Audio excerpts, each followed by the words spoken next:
connectivity, community, collaboration, and assessment, obviously all in the online learning arena.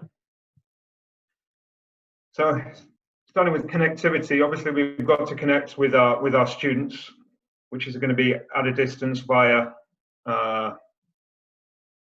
often mobile learning technologies.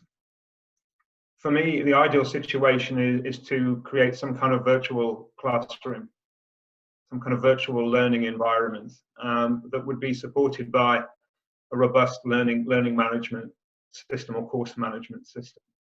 I think they become even more important when the learning moves online. It should be a blend of synchronous and asynchronous activities, and hopefully the technology would support that. You really get to know your video conferencing software inside out when you move learning online, for those that have the luxury of video conferencing software. And for those that don't, I think there are still possibilities to engage in online learning with your students using other platforms, even social media, if that's appropriate, and if your school allows that. In terms of connectivity, ideally it would be via Wi-Fi rather than 3G or 4G networks, but again, it depends what you have available to you. And bandwidth issues are something that I think we all encounter when the learning moves online, and we have to try and think of creative solutions around that. And as I can testify from yesterday, you need to be fully aware of the strengths and the weaknesses, the limitations of your technology. I accidentally turned my microphone off yesterday via a keyboard shortcut, and it took me about 5 hours to work out how to turn it back on again. Lots of Googling and YouTube videos and tutorials, and in the end it was just trial and error, and I managed to get it working. But that can cause havoc with a well-planned lesson. So whatever platform you're using, you need to try and learn it inside out. We are using Google Meet. It's pretty good. We're very fortunate in that regard. I realise not all schools have access to that or the bandwidth to support it.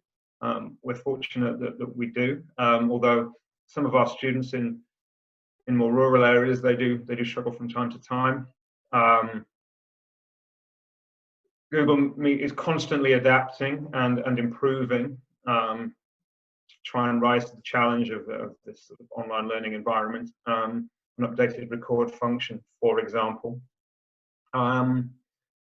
If you have admin access to your own laptop, you can actually alter the settings to try and improve connectivity issues. You can sort of reduce some of the specifications so that it doesn't take up quite as much bandwidth, and you do that before you enter the meeting.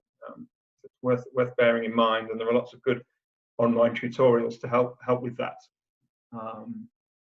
If you don't have admin rights, speak to your administrator about that. If you're finding that in your online classroom the default settings just take up too much bandwidth, then you can adjust them to try and get a better result.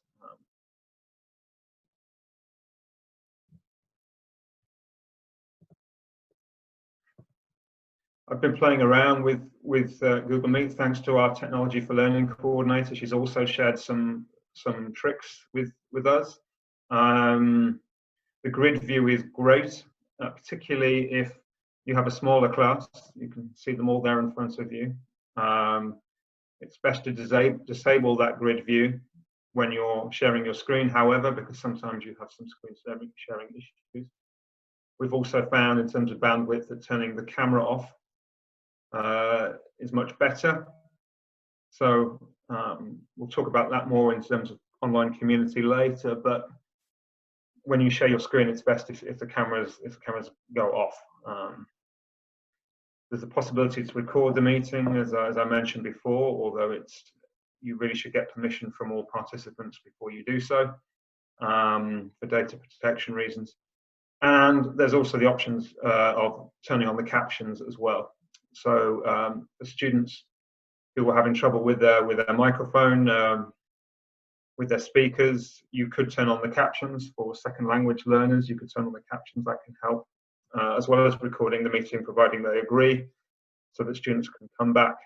Plus, as well, if students only have sporadic access to the internet, if you recorded the meeting, they can access that when they have access to a Wi-Fi or 3 or 4G network. And there are lots of online tutorials, and I put a couple of links in there as to how to use these new features.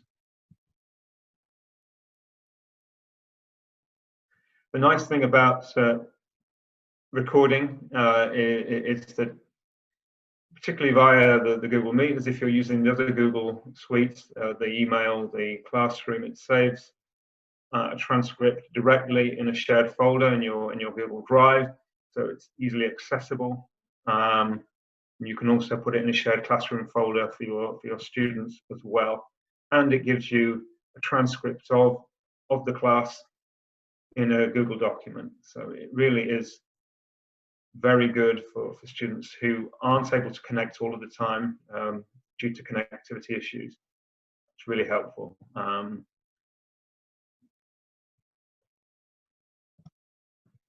Or there are alternatives. We're using Zoom today. Some people prefer Zoom. If that's what your school is recommending and supporting, that's fine. It seems to work quite well with the Chrome browser, for example, and with Google Calendar. There aren't any compatibility issues, and I would recommend, if you have that luxury, that you try both and see which you prefer. Again, there's online tutorials for all of these things. So for some people, video conferencing, for some schools, for some educational settings, video conferencing is just not an option. In those cases, perhaps social media could provide a solution. A lot of students I know of mine have their own WhatsApp group. They created these groups spontaneously. They discuss problems, both synchronously and asynchronously. You can set tasks through WhatsApp. You can start discussions. You can upload documents, videos, photographs. It is possible to operate an online learning environment through that platform. As I said, they're sharing learning artifacts with your students. It's great for situated learning. You see something, you capture it, you share it, you comment on it, you get the students to interact and get the full benefits of collaboration. And I think, particularly as it's a platform that young people are familiar with, you've got the potential for three-way communication, the traditional teacher-student, student-teacher, but also student-to-student. I think this is an application that students feel very comfortable with. Facebook Workplace might be more appropriate, might be more suitable. Again, worth looking, and offers similar features and attributes as WhatsApp. If your students don't have access to laptops and perhaps only phones, learning management systems have been adapted for mobile handheld technology now. Mobile phones, iPads. The mobile versions of Google Classroom, for example, managed by Blackboard, are pretty much identical now to the laptop versions. I was just looking at the Google Classroom version before. Very user-friendly. A student could follow lessons and access the learning management systems through a phone rather than a laptop if they had to. I was using video conferencing software via an iPad yesterday, and actually the definition was actually better than a laptop.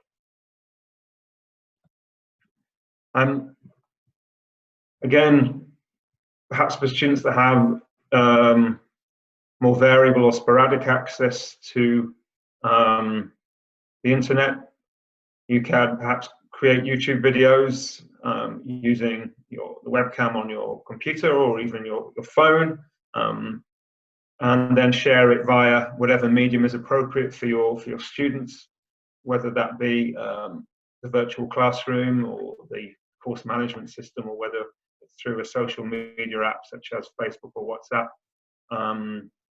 Screencastify is another free tool. You can create 5-minute tutorials where you can annotate your own resources.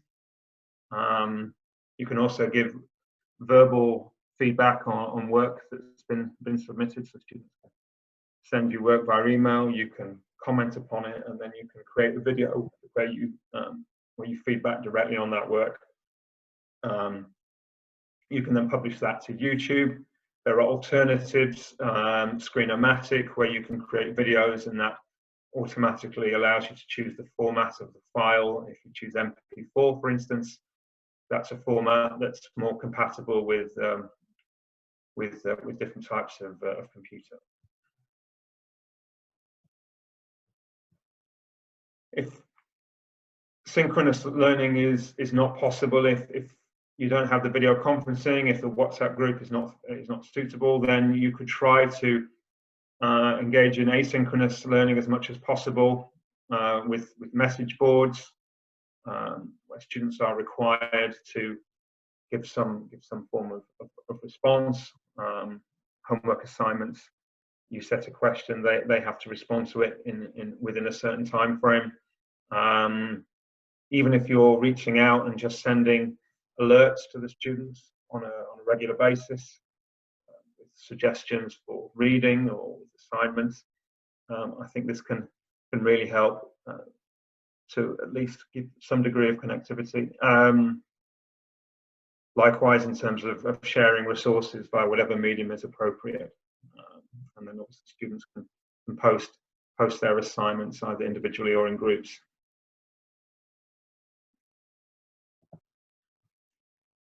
It's difficult to avoid being technocentric, but it is better. It's really about the learning rather than the technology. The technology is merely the platform.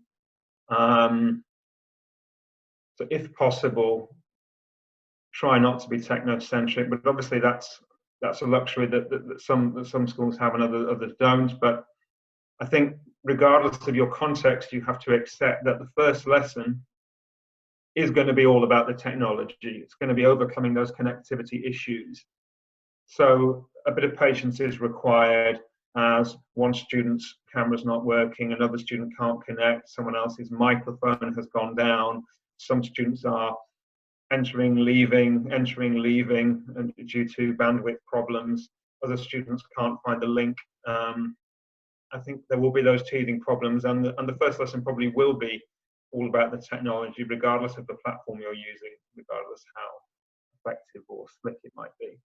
But I think then once students get used to whatever platform, whatever medium you're working through, you can then establish parameters and they'll get used to it, and you look for workarounds. I have a student who is with his grandmother in the mountains. He can't access video conferencing, so he emails me 2 or 3 times a week. That's an agreement we have, and I send him the resources, and he's able to keep in touch that way. Another student, his microphone doesn't work, so he types his responses, and when I want to ask him a question, I type my question to him. Obviously, this situation came up on us rather quickly, so a dry run is not always possible. I was fortunate enough that I was able to do a dry run, and I found that I was able to overcome some of those teething problems. But for schools that have to close very quickly, that's not necessarily going to be the case. But maybe you even say, okay, today is a dry run, we're just going to get over the connection problems, and then after that we'll try and move to more collaborative learning. So in terms of creating an online community, I've encouraged my students to try and create events in their calendar, where meeting links will be stored for them, so they can just get straight into the meeting without having to worry. I send reminders. Google Classroom is very good for doing that. I also email them once a week as well to just so they're getting the message in various different formats, and I'm trying to send them resources ahead of time as well in case they're not able to connect for whatever reason. When students enter the classroom, whatever format that might be, try to greet them by name, whether you can see them or not, and obviously try and establish those protocols and have high standards as far as possible. Try to replicate the standards you'd have in a regular face-to-face classroom, particularly in terms of sort of punctuality, attendance, respect for others, engagement with the learning.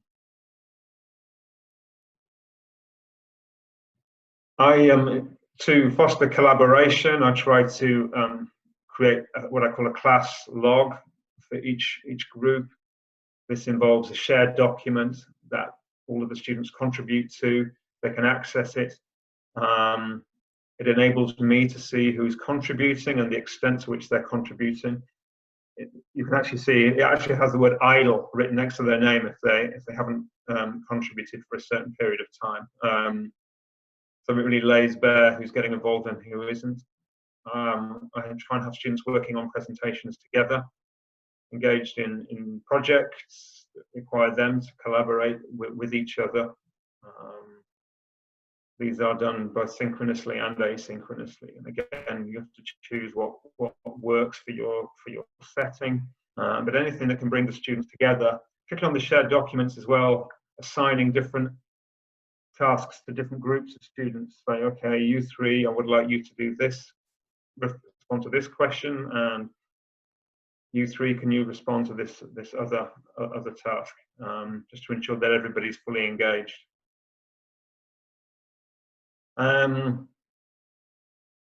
Once a week, I try to break down a bigger class into a smaller class, if that's possible, if your schedule allows for that.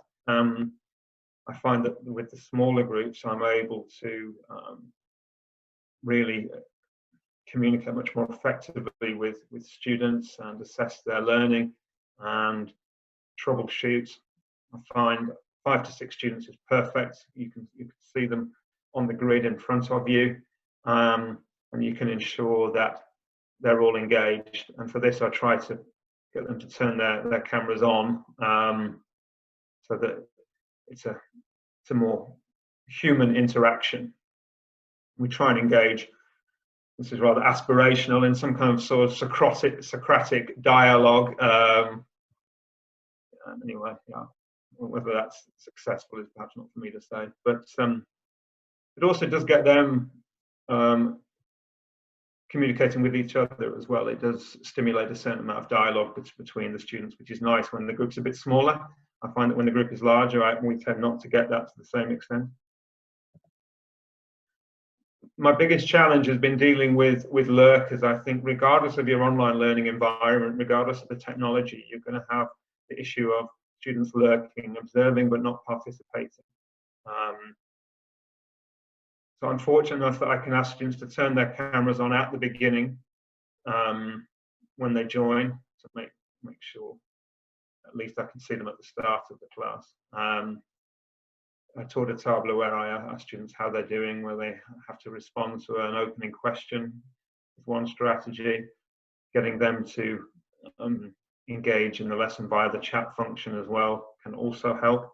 But it's difficult to distinguish between what is out and out lurking and what might be legitimate peripheral participation. They are there, they're listening, they're taking notes, they are engaging with the learning material, they're just not as vocal about it as perhaps some of the other students. So I think it takes a few weeks to understand your students in this new context to really see who the lurkers are.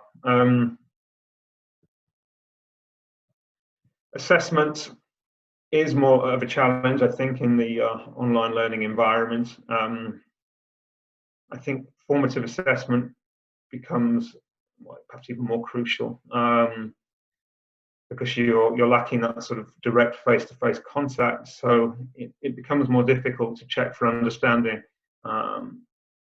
So clear formative assessment protocols are an essential part of online learning, I think. And then also the challenges of replicating traditional summative assessment methods in the online setting. In the smaller groups, formative assessment becomes easier, I would say. You can check for understanding more quickly. It can also be quite humbling, I found. Yesterday I had a small group setting and I was checking for understanding on the learning from the previous 3 weeks, and yeah, a lot of the students were struggling with some concepts that I thought were fairly straightforward, and so that's informed my my future planning. But the formative assessment really gives you that vital feedback, and because you're missing some of the non-verbal cues that you would get in the classroom setting, I think you perhaps have to even instigate them and say, okay, we can't all speak at once, but you know, if I can see you, if we do have the cameras on, you know, give me the thumbs up. You know, if you don't understand, agree on a signal for that, just so that you're not simply relying on the chat or when they turn their mics on to probe for understanding. In the online setting, it's tempting to talk at the screen. I'm reminded of Winston Smith sitting there while he's been barked at by Big Brother. Every now and again, you need to stop. If you're presenting something, for instance, you need to stop. You've got to interact with the students, get their feedback, set them tasks relating to what you're doing. One thing I suddenly thought as well, I could maybe share my presentation, and there's comments, so I could actually ask the students to comment on the different slides. So that I can see that they've understood and that they're interacting. I think there's a real danger just sitting there talking at a screen and not really seeing whether your students are learning or not. These are some strategies I've played around with. I've posted assignments, given them a time limit. They've been able to handwrite them. They've then scanned and sent them back via PDF. These can then be stored in a folder. Acrobat allows you to annotate directly and give feedback that way. I've also found 2 really good scanning applications for mobile phones. Evernote seems particularly good. Cam Scanner is the one I've been using, but Evernote seems even better. You can do multiple page scans and save as PDF. Send it to email it to them, share it via whatever platform you wish. It's really amazing, and the quality is superb. So again, for students without laptops, they could write an essay and they could scan it with their own phone and then send it to you. Alternatively, students could complete assignments in real time via a shared document if you have those applications. Set them a time limit. They do have to type rather than handwrite, but you can write comments directly at the side and they can respond to those. It's a nice way of giving feedback. Or set an extended response as an oral, and then students have to tell you how they would approach a question. That could be delivered via the video conferencing such as Meet, Skype or Zoom, or it could even be over the phone.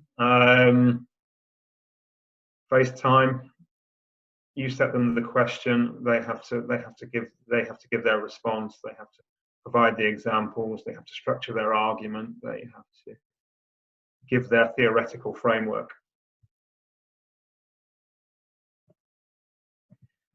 I'm also interested in automated e-assessment. It's easy, obviously, for convergent responses, although technology is advancing rapidly in terms of more divergent responses and assessment. It's incredible. I think within a couple of years, we will have machines that can grade essays. Yeah, frightening times. Huh? But I also think it encourages us to be more creative in the way that we design convergent response assessments. We have to think very carefully about the options that we give if it's multiple choice.